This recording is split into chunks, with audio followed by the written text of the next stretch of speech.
د اسداباد په زړه کې د قیمتي او نیمه قیمتي کاڼو د پلور آزاد بازار. د آزادې بولۍ دا مراسم د حکومتي مسؤلینو او ګڼ شمېر سوداګرو په حضور کې ترسره شول.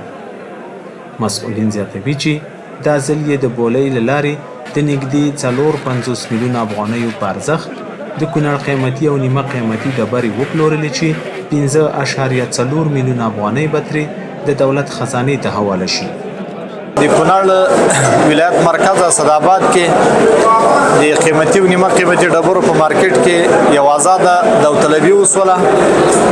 نو الحمدلله دې ته د هېواد له ډېرو سیمو نه تاجران راغلي وو، خپله د کونړ تجارانو، د ننګرهار و، د نورستان و، لغمان، حتی د کابل او پنجشیر نه هم راغلي وو.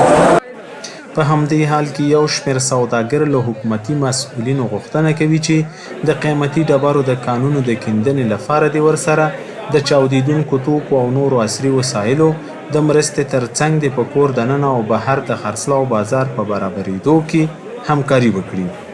یوه غوښتنه هم دا ده چې دا زموږ مالونه چې دلته کوم تجاران ورونه اخلي نو په داخل کې هم لږ مشکلات لري، د یو ولایت نه چې بل له ځي دلته هم نیول کېږي او لږ ستونزو سره مخ دي. او مهمه ستونزه دا ده چې دا کم مال چې بار ته ځي هغه کې زموږ ته ډېره تجاران ته ستونزه ډېره ده. نو زموږ مال باید چې څنګه معدن خپل ریالټي اخلي، د دې نه وروسته زموږ مالونه بار ته قانوني لاړ شي. دې دپاره موږ هم څه منډه د کابل اتحادیې سره هم شریکه کړله او کوشش کوو انشاءالله دا کارونه مخې ته لاړ شي.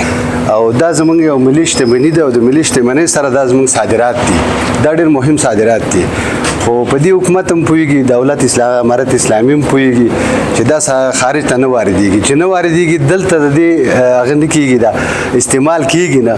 نو که دا چې ته خارج ته وارد شي او موږ ته اسانتیا د هغه په هکله د لارې په هکله د محصول په هکله دا برابر شي، نو کېدای شي چې ډېر عواید ولرو، موږ په افغانستان ډېر عواید ولري د دې نه.